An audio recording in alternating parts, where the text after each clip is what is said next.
Okay, let's continue the book of Job.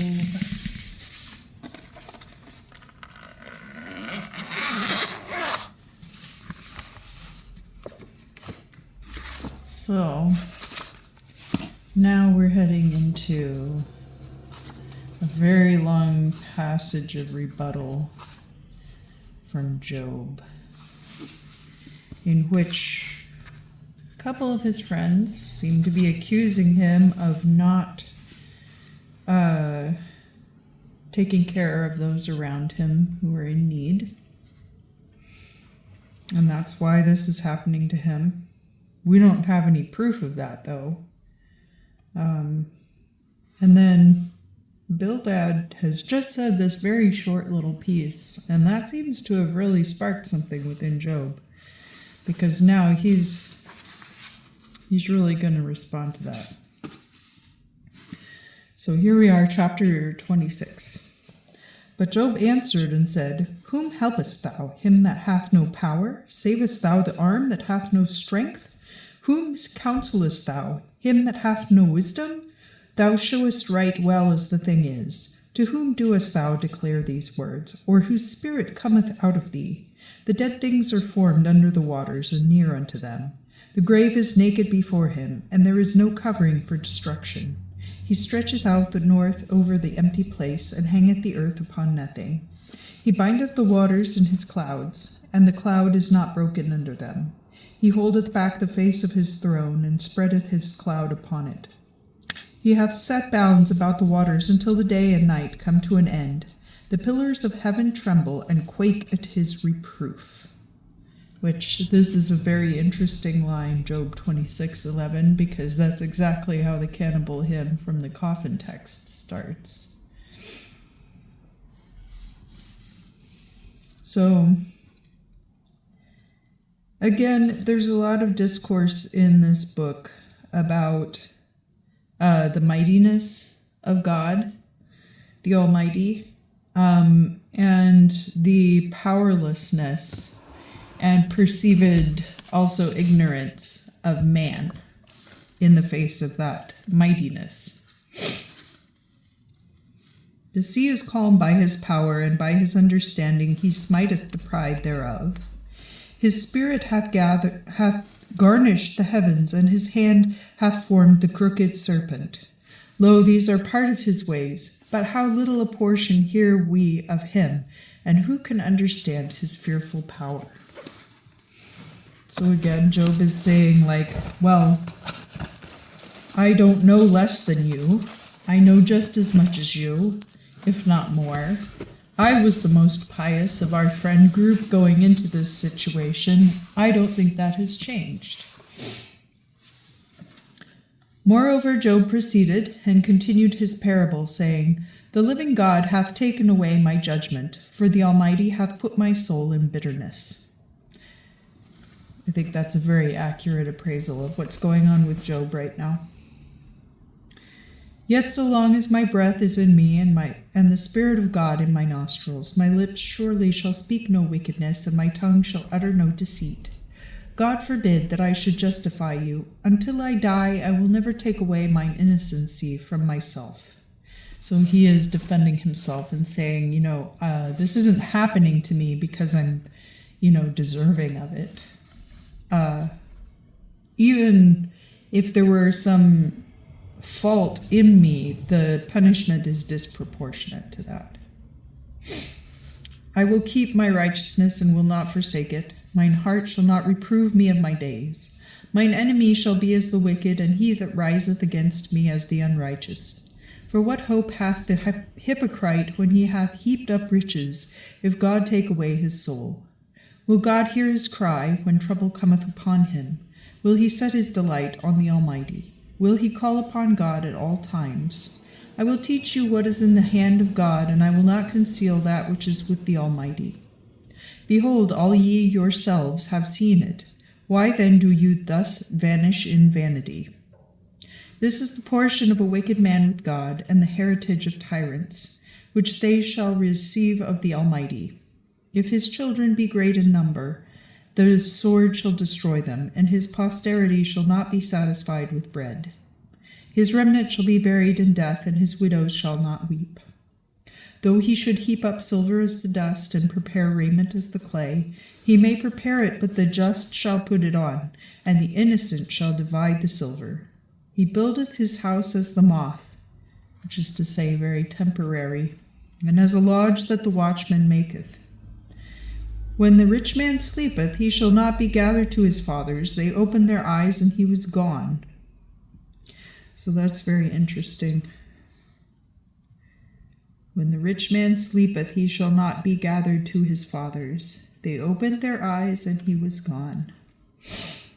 Perhaps that his wealth has prevented him from going to heaven.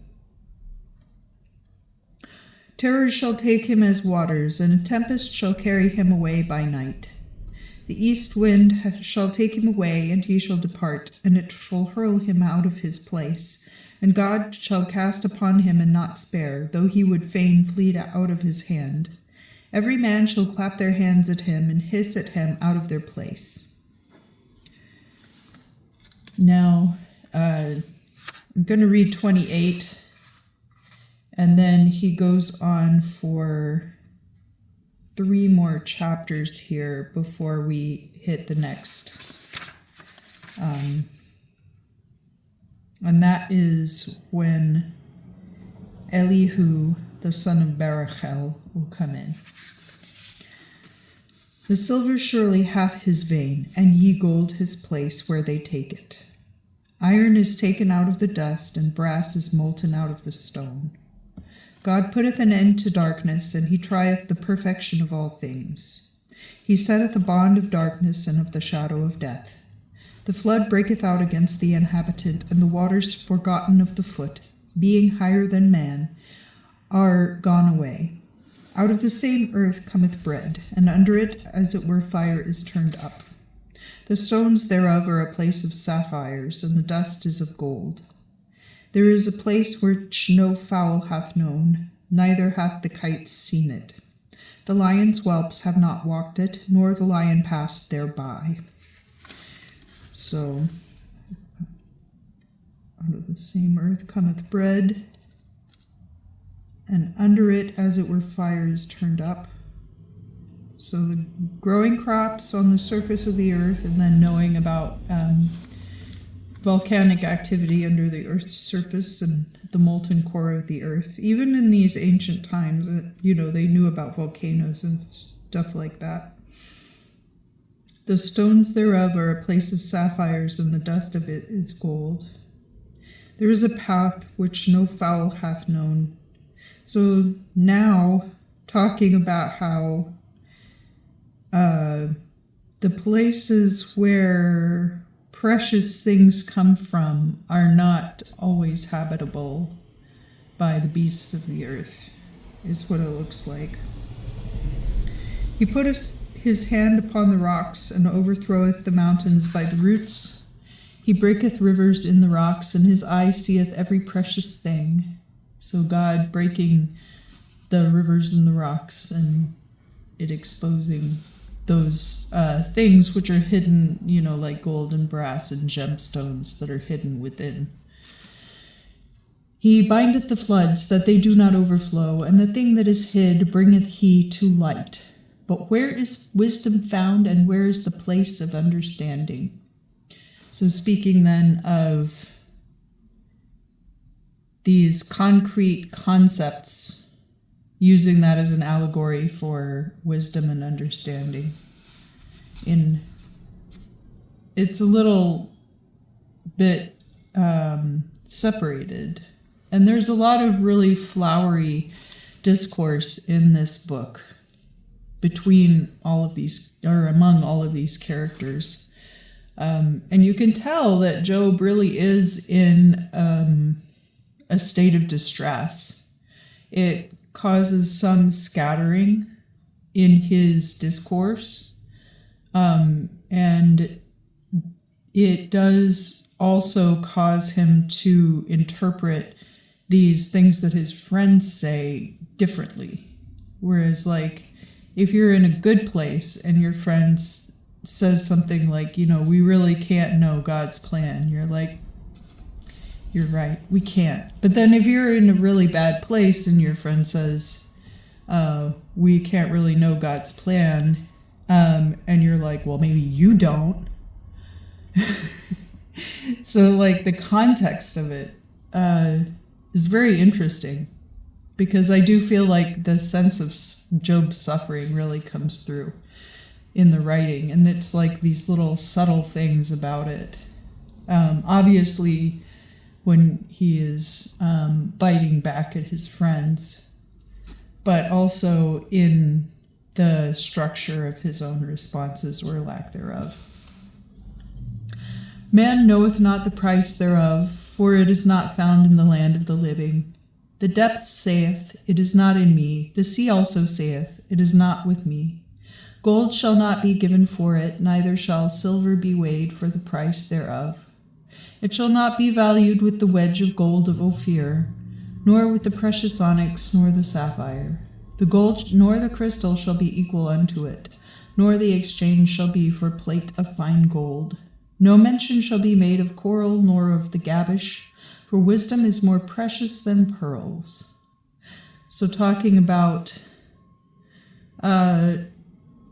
wisdom and understanding are not things that you can purchase for any price or with any precious item. As true today as when it was written. The topaz of Ethiopia shall not be equal unto it, neither shall it be valued with the wedge of pure gold. Whence then cometh wisdom, and where is the place of understanding? Seeing it is hid from the eyes of all the living, and is hid from the fowls of the heaven. Destruction and death say, we have heard the fame thereof with our ears. But God understandeth the way thereof, and he knoweth the place thereof. For he beholdeth the ends of the world, and seeth all that is under heaven. To make the weight of the winds, and to weigh the waters by measure. When he maketh decree for the rain, and a way for the lightning of the thunders. Then did he see it and counted it. He prepared it and also considered it. God understandeth the way thereof, and he knoweth the place thereof. So then did he see it and count it and prepare it and consider it. And unto man he said, behold, the fear of the Lord is wisdom, and to depart from evil is understanding. So here also is an implication that Job is making, that the Lord will show us the way when the time is right. People say that a lot. I hear a lot of people say that, and I don't necessarily agree with that. I think that it can happen that way, and I think it is important to trust in the Lord, for he is good. And eternal salvation and corporeal, here and now, earthly salvation are very different concepts. Now, there are things which spirituality and religion accomplish in our lives.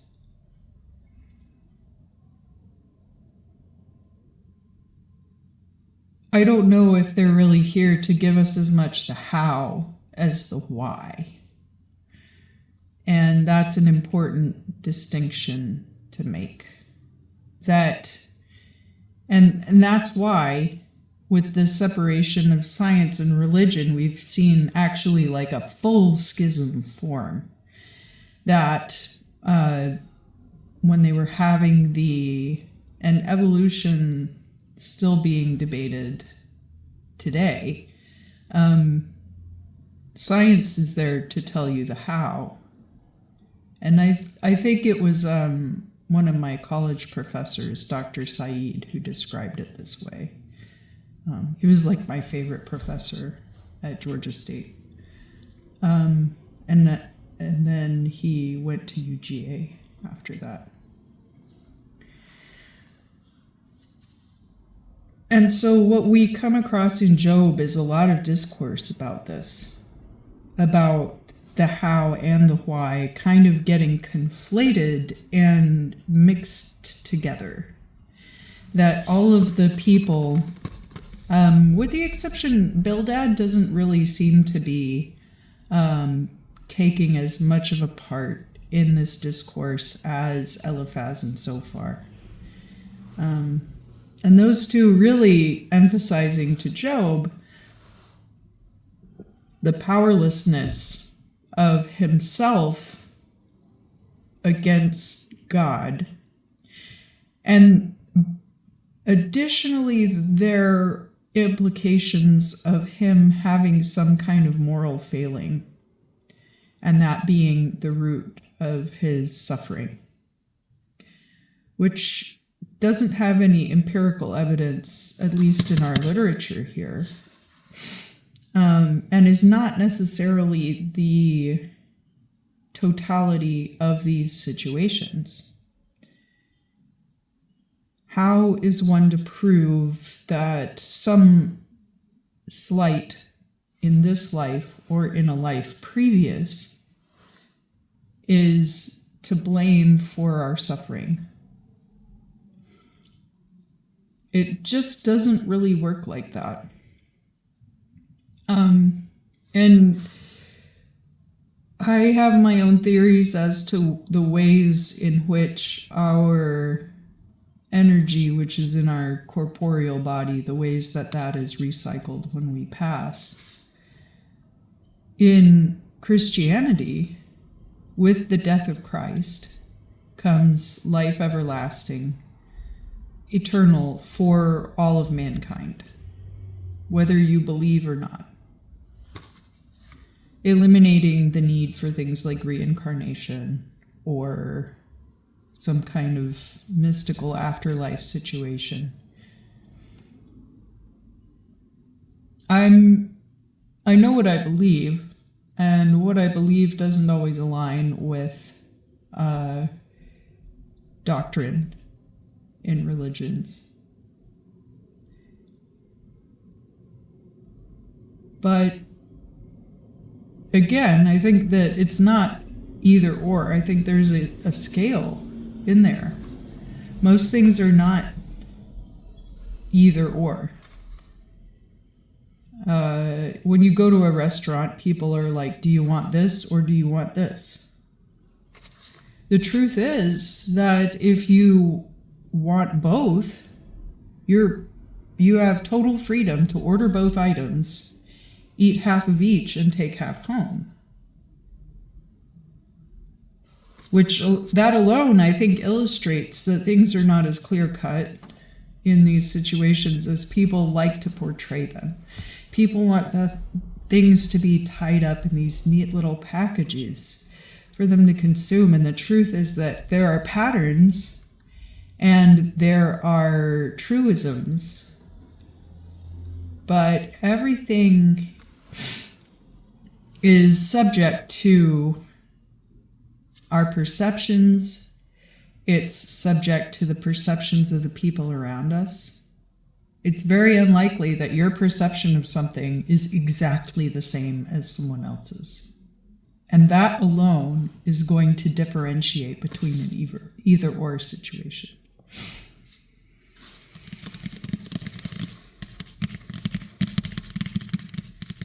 The thing which makes the book of Job the most interesting is not necessarily the words themselves that are contained in the book,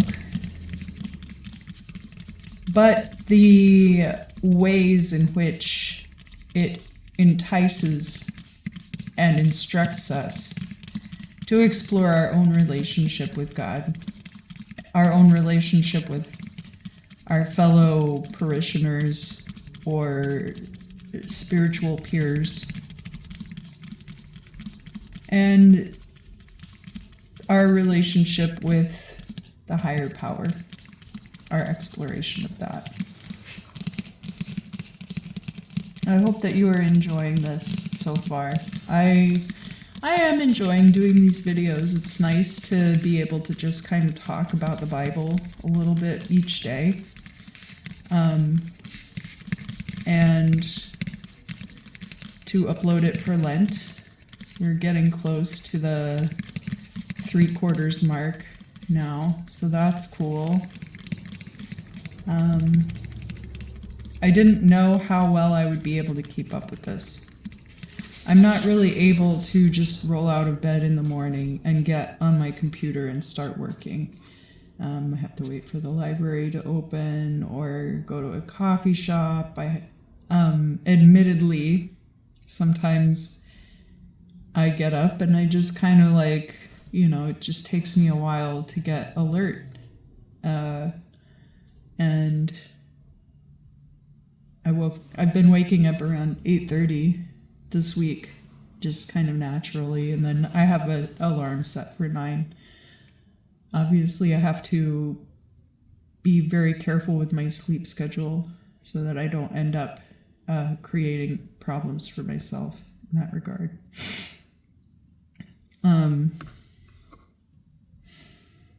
I know, totally different from everyone else. Well, there are these, and that's another kind of branch of discourse that could come out of Job in our modern society. That people will allow themselves great liberties in things that are harmful to them in ways that are not readily apparent. And these things stack up not just over time, but over the number of people who are doing them.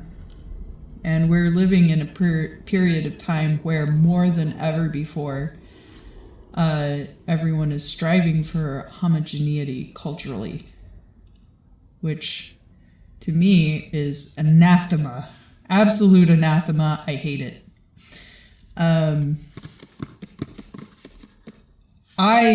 I say to each his own. If that's what makes you happy, and striving for that cookie cutter lifestyle works for you, and that's what you want,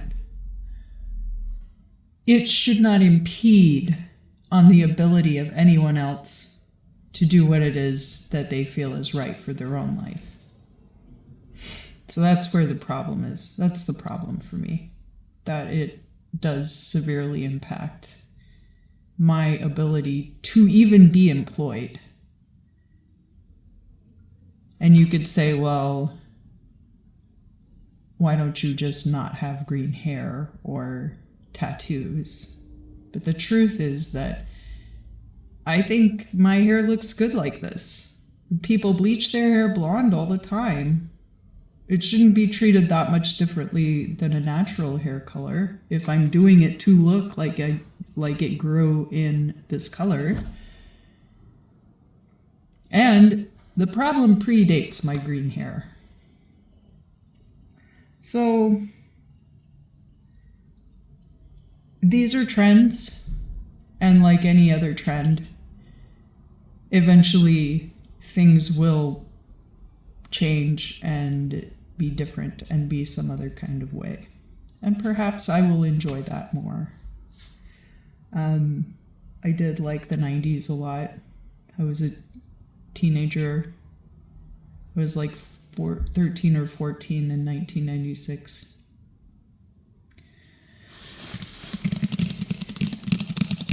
All just things to consider. I don't consider drop shipping a legitimate job. I don't consider Bitcoin and cryptocurrency a legitimate way to make a fortune. And we're starting to see the repercussions of people earning vast sums of money in this way in a very short period of time. And I will confidently say objectively it is not good. God bless you, and I'll see you soon.